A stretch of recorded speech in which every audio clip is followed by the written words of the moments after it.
Hello everyone, मैं संजय कुमार मिश्रा फिर आपके अकाउंटेंसी फीवर चैनल में। और चैप्टर चल रहा है हमारा कंट्रोलिंग चैप्टर में हमारा यहाँ पे पिछला वीडियो जो बना हुआ है उस वीडियो में हमने बात किया था कि कंट्रोलिंग और प्लानिंग ये दोनों में आपस में क्या रिलेशन है।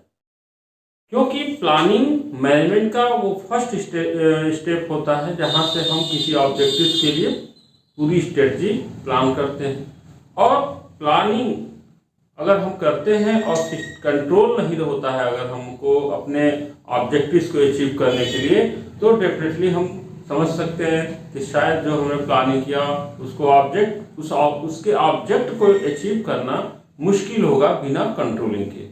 यानी कहीं ना कहीं यहाँ पे एक बात समझ में आती है कि मैनेजमेंट का रिलेशन कंट्रोलिंग से है और कंट्रोलिंग का relation controlling is the reverse of planning. मैं इसको ये कहूँगा, controlling is the reverse of planning. हम अपने प्लानिंग पे ही पहुँच पाते हैं फिर कंट्रोलिंग के थ्रू। तो हमने पिछले वीडियो में प्लानिंग और कंट्रोलिंग के बीच के एक जो पॉजिटिव रिलेशन है उसको देख करके हमने बात किया था। आज हमारा टॉपिक होगा बेहतर कंट्रोलिंग के लिए, इफेक्टिव कंट्रोलिंग के लिए वो कौन से सिस्टम हैं, वो कौन सी चीज़ें हैं जो एक्टिव होनी चाहिए, काम करनी चाहिए। अगर वो प्रॉपर काम नहीं करती हैं तो हम श्योर हैं कि हमारा अपने उस ऑर्गेनाइजेशन पे अपने मैनेजरियल जो कंट्रोलिंग होना चाहिए वो नहीं हो पाएगा, जो ऑब्जेक्टिव्स हैं वो पूरा नहीं हो पाएगा। तो इसलिए यहाँ हम आज बात करेंगे, आज के वीडियो में, आज के लेक्चर में हमारा टॉपिक होगा essential features of A sound control system. आज का हमारा टॉपिक है, लेक्चर 3 है इस चैप्टर का, essential feature of A sound control system. कौन से वो फीचर्स होते हैं इंपॉर्टेंट जो कि एक बेहतरीन कंट्रोलिंग का काम करते हैं, या बेहतरीन कंट्रोलिंग के वो कौन से इसेंशियल एलिमेंट्स होते हैं। इसमें पहला पॉइंट दिया हुआ है clear cut objective. Clear cut objective क्या है? हम कंट्रोलिंग वहीं कर पाएंगे जहां हमको अपना ऑब्जेक्ट एकदम क्लियर होना चाहिए। किस डिपार्टमेंट में किस एम्प्लॉय को क्या काम करना है, उसके लिए क्या प्लेटफॉर्म तय किया गया, उसको क्या प्रोडक्टिविटी बनानी है, उसके ऑब्जेक्टिव्स हमारे क्लियर होने चाहिए। अगर ऑब्जेक्टिव्स क्लियर नहीं है तो एक पर्सन को कौन सा काम करना है, उसके लिए क्या रिस्पॉन्सिबिलिटी सेट किया गया है, अगर ये पहले से डिसाइडेड नहीं होगा तो फिर हम उसके परफॉर्मेंस को कंट्रोल नहीं कर पाएंगे। हर एक पर्सन का उसका परफॉर्मेंस क्या होना चाहिए ये पहले से डिसाइड होना चाहिए, उसकी रिस्पॉन्सिबिलिटी क्या होनी चाहिए डिसाइड होनी चाहिए। और जब ये चीजें एकदम क्लियर कट डिसाइडेड होगा तब जाकर के हम बेहतर कंट्रोल बना पाएंगे। तो क्लियर कट ऑब्जेक्टिव पहला पॉइंट हो गया। सेकंड पॉइंट दिया हुआ है सुटेबिलिटी। सुटेबिलिटी का मतलब यह हो गया कि जो भी हम कंट्रोलिंग का सिस्टम एडॉप्ट करते हैं, इसमें क्या होता है कि डिफरेंट टाइप के प्रोडक्ट में डिफरेंट टाइप के प्रोडक्टिविटी, डिफरेंट टाइप के सर्विसेज जो होते हैं उनके हिसाब से डिफरेंट टाइप के टेक्निक्स ऑफ कंट्रोलिंग भी हम अप्लाई करेंगे। यानी हर जगह हम एक ही कंट्रोल का जो स्टैंडर्ड होता है वो सेट नहीं कर सकते। जो हमने अपना प्रोडक्टिविटी स्टैंडर्ड सेट किया है, जिस नेचर का हमारा प्रोडक्ट होगा, जिस टाइप का वो वर्क होगा, जिस टाइप का परफॉर्मेंस होगा, according to the nature of product, according to the nature of services, हमको कंट्रोलिंग के टेक्निक को भी अपनाना चाहिए। यानी वो जो भी कंट्रोलिंग सिस्टम होना चाहिए वो हमारे परफॉर्मेंस पे, हमारे एम्प्लॉइज पे सुटेबल होना जरूरी है। थर्ड पॉइंट दे रहा है सिंप्लिसिटी। सिंप्लिसिटी का मतलब ये हो गया कि यहाँ पे ये होता है कि हमारा जो भी कंट्रोलिंग का सिस्टम होता है वो सिंपल होना चाहिए, एप्लीकेबल होना चाहिए। अब ऐसा कंट्रोलिंग सिस्टम न बना दो जिससे कि हमारे जो एम्प्लॉइज हैं उनके काम करने के लिए उनको वो सही प्लेटफॉर्म न मिल पाए। हमारे जो एम्प्लॉइज हैं, जो उनका स्टैंडर्ड ऑफ परफॉर्मेंस है, उसके हिसाब से कंट्रोलिंग का भी सिस्टम अप्लाई करना चाहिए। उनके अंडरस्टैंडिंग में होनी चाहिए वो चीज़ें। अगर हमने बहुत स्ट्रिक्ट सिस्टम बना भी दिया और मेरे वो एम्प्लॉय परफॉर्मर्स उस स्टैंडर्ड को पे अपने आप को एडजस्ट नहीं कर पा रहे हैं, तो फिर कंट्रोलिंग का मीनिंग नहीं रह जाता है। यानी यहाँ पे सिंप्लिसिटी होनी जरूरी है। जितना सिंपल तरीके से हम अपने एम्प्लॉयज तक उनके परफॉर्मेंस के अकॉर्डिंग, उनकी रिस्पॉन्सिबिलिटी के हिसाब से हम जितना सिंपल हो सकता है उतना सिंपल तरीके से हम कंट्रोलिंग का काम कर पाएंगे। नेक्स्ट है इकोनॉमी। इकोनॉमी का सेंस यहाँ पे ये होता है कि हमारी जो भी कंट्रोलिंग सिस्टम होनी चाहिए वो कंट्रोलिंग भी हमारे कंट्रोलिंग में होनी चाहिए। कैसी कंट्रोलिंग होनी चाहिए? इकोनॉमिकली जो है कम कॉस्ट होनी चाहिए। कहीं ऐसा ना हो कि हमारा जो प्रोडक्टिविटी है, जो आउटपुट होना है, उस पे बहुत कंट्रोलिंग के पीछे हमने बहुत ज़्यादा कॉस्ट इफेक्ट डाल दिया। यानी जो कंट्रोलिंग है उसकी कॉस्ट कंट्रोल में होनी जरूरी है। अब छोटे जो ऑर्गेनाइजेशंस होते हैं, जो स्मॉल ऑर्गेनाइजेशंस होते हैं, वो इस प्रकार के बहुत बड़े कंट्रोलिंग सिस्टम को अडॉप्ट नहीं कर पाएंगे क्योंकि उससे उनकी कॉस्ट इंक्रीज कर जाएगी और प्रोडक्टिविटी कॉस्ट भी हमारा उसके कारण इंक्रीज कर जाएगा। यानी इकोनॉमिकली हमको ये देखना चाहिए जो भी हम कंट्रोलिंग का सिस्टम अडॉप्ट करते हैं वो कंट्रोलिंग का सिस्टम इकोनॉमिकली कम खर्चीली होनी चाहिए, कम एक्सपेंसिव, लो एक्सपेंसिव होनी चाहिए। नेक्स्ट पॉइंट है फ्लेक्सिबिलिटी।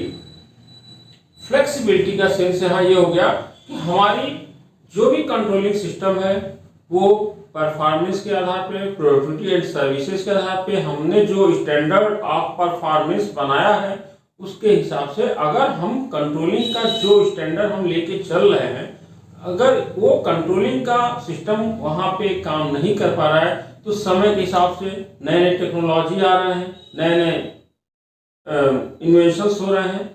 उन नए इन्वेंशंस को, नए टेक्नोलॉजी को भी एडॉप्ट करने की कैपेबिलिटी होनी चाहिए कि हम अपने कंट्रोलिंग में उन चीज़ों को भी एक्सेप्ट कर सके। क्योंकि अगर फ्लेक्सिबिलिटी नहीं होगा कंट्रोलिंग में तो भी हम अपने ऑब्जेक्टिव से को अचीव नहीं कर पाएंगे। नेक्स्ट बात करेंगे फॉरवर्ड लुकिंग। ये एक सबसे इंपॉर्टेंट चीज है। कंट्रोलिंग में हमें अपने पिछले परफॉर्मेंस को जानना तो जरूरी है, लेकिन उसके बेस पे हमें आने वाले समय के लिए तैयार रहना होगा।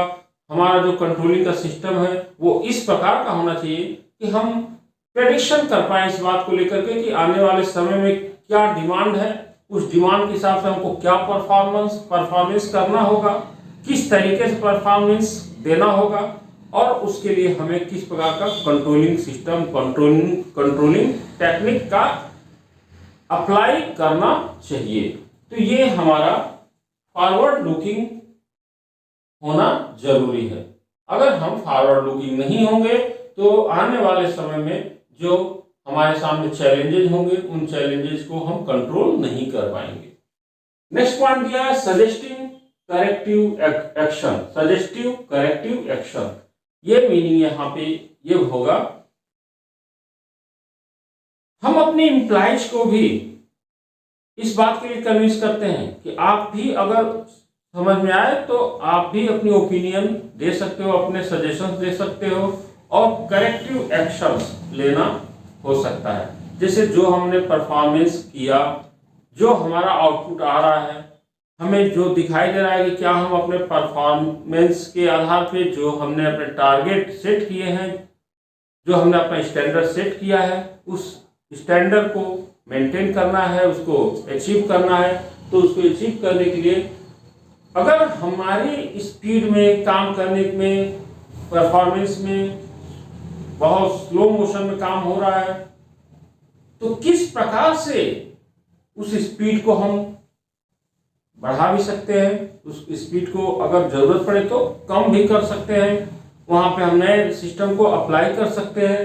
तो यहाँ सजेक्टिव करेक्टिव एक्शन में ये हो गया कि कैसे हम नया कंट्रोलिंग सिस्टम को अडॉप्ट करें जिससे कि हमारा जो परफॉर्मेंस की लैकिंग है, जो कमियां हैं, वो दूर की जा सके और ऐसे करेक्टिव एक्शंस लेने में कंट्रोलिंग हेल्पफुल होना चाहिए। नेक्स्ट पॉइंट कहेंगे यहाँ पे concentration on exception. Concentration on exception में ये देखना होगा कि कई बार ऐसा होता है कि हम कंट्रोल करते करते इतनी सारी चीजों पे, छोटी छोटी बातों पे हम कंट्रोल का काम करना शुरू कर देते हैं। तो यहाँ पे कुछ एक्सेप्शंस हो सकते हैं जहां पे हमारा कंट्रोल नहीं हो सकता है, जैसे गवर्नमेंट की पॉलिसी चेंज हो जाना, इकोनॉमिकल जो गवर्नमेंट की पॉलिसी होती है वो चेंज हो जाना, गवर्नमेंट ही चेंज हो जाना, उनकी पॉलिसी चेंज होना, गवर्नमेंट ही चेंज होना, नई इकोनॉमिकल पॉलिसीज के आ जाने से, बहुत सारे मार्केट में कुछ एक्सटर्नल एलिमेंट्स होते हैं, एक्सटर्नल फैक्टर्स होते हैं जिन पे हमारा कंट्रोल नहीं हो पाता है। तो वहां पे हमें कहीं ना कहीं एक एक्सेप्शन लेना पड़ेगा, यानी हर चीजों को हम कंट्रोल नहीं कर पाएंगे, हर चीजों पे हम फोकस नहीं कर पाएंगे कि ये जो हमारे कंट्रोल में नहीं है, जो मार्केट में एक जो नया सिनेरियो आया उसके कारण ये इम्पैक्ट आ रहा है। तो ऐसे में हम कर सकते हैं कि यहाँ पे हम कंट्रोलिंग से बचें। अगर हम यहाँ कंट्रोल कर दें, जैसे कि अगर मान लीजिए आपके बुक में भी एग्जाम्पल दिया हुआ है कि सपोज करें कि अगर cost 10%, productivity cost, raw material का कॉस्ट वो अगर इंक्रीज होता है 10% और दूसरा पोस्टल चार्जेस भी इंक्रीज हो गया 20%, तो पोस्टल चार्जेस एक एक्सटर्नल मैटर है, एक गवर्नमेंट की पॉलिसी है, वहां से जो एक्सटेंशन हुआ, वहां से जो पोस्टल चार्जेस इंक्रीज हो गया, तो उसका यूज हमारे पास कितना है, इसका एक शॉर्ट टर्म इम्पैक्ट इफेक्ट हो सकता है। तो हम उस को कंट्रोल करने के प्रयास में न रहें, बल्कि हमारा प्रयास होना चाहिए कि जो मेरा रॉ मटेरियल का कॉस्ट इंक्रीज हो गया, या अपने प्रोडक्टिविटी कॉस्ट अगर हमारी ज्यादा आ रही है, तो वो 10% अगर लेबर कॉस्ट हमारा बढ़ रहा है, तो हम वहां पे किस प्रकार से कंट्रोल करें कि लेबर कॉस्ट को रिड्यूस किया जाए। हमारा फोकस पोस्टल चार्जेस को रिड्यूस करने पे कम होना चाहिए, बल्कि हमको लेबर कॉस्ट को रिड्यूस करने पे अपना फोकस ज्यादा होना या रखना चाहिए। क्योंकि ये लेबर कॉस्ट जो है ये लॉन्ग टर्म तक चलना है, ये पूरे प्रोडक्टिविटी को इफेक्ट करता है, जबकि पोस्टल चार्जेस कहीं ना कहीं कुछ कम्युनिकेशन के लिए, कुछ इंफॉर्मेशन के लिए हम पोस्टल डॉक्यूमेंट्स का इस्तेमाल तो करते हैं, लेकिन रेयरली होता है, तो वो ज्यादा इम्पैक्ट नहीं करता है जितना कि कॉस्ट ऑफ लेबर अगर इंक्रीज हो जाता है। तो कुछ जगहों पे हमको एक्सेप्शंस रखना होगा, यानी हमें वहां पे ध्यान देने की बहुत ज्यादा जरूरत नहीं है, या हमें वहां पे कंट्रोलिंग की बहुत ज्यादा जरूरत नहीं होनी चाहिए। नेक्स्ट पॉइंट कह रहा है strategic point control. Strategic point control, वही बात हो रही है यहाँ पे लास्ट में कि हमारा जो मेन थीम है, जो मेन ऑब्जेक्टिव है कि हमको अपने स्टैंडर्ड के हिसाब से परफॉर्म करना है, तो उसमें कुछ एक्सेप्शनल चीजें आ सकती हैं। कहीं ये जो है पॉइंट 8 से जुड़ा हुआ पॉइंट है, ये इन दोनों को आप एक साथ देख सकते हो। इसमें स्ट्रेटेजिक पॉइंट कंट्रोल का मीनिंग है जो मेरा मेन फोकस है, जो मेरा मेन प्रोडक्टिविटी है, जो मेरा मेन आउटपुट है, उसके हमको काम करना चाहिए और उसके स्टैंडर्ड जो हमने सेट किए हैं उसके हिसाब से परफॉर्मेंस होना चाहिए। जो एक्सटर्नल कुछ मैटर्स इफेक्ट करते हैं वहां पे हमारा फोकस कम होना चाहिए। हमें अपने, वही मैंने जो पिछले पॉइंट में बताया था कि हो सकता है तो कॉस्ट ऑफ लेबर को रिड्यूस करने के लिए कंट्रोलिंग सिस्टम अप्लाई करना चाहिए, ना कि पोस्टल चार्जेज इंक्रीज हो जाए तो उसके पीछे पड़ना चाहिए। वो एक्सटर्नल चीजें हैं।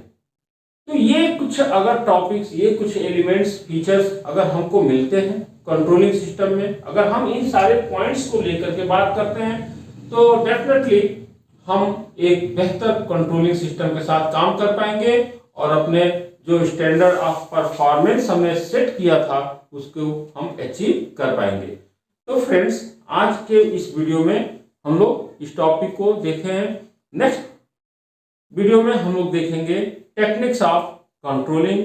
कितने सारे टेक्निक्स हैं और उन टेक्निक्स को कैसे हमें अडॉप्ट करना है, कब अडॉप्ट करना है, कब अडॉप्ट किया जाता था, आज के डेट में उन टेक्निक्स का कैसे अप्लाई करना है। तो नेक्स्ट वीडियो का टॉपिक होगा ये। आज के इस वीडियो में इतना आपको देखना है। Thank you very much.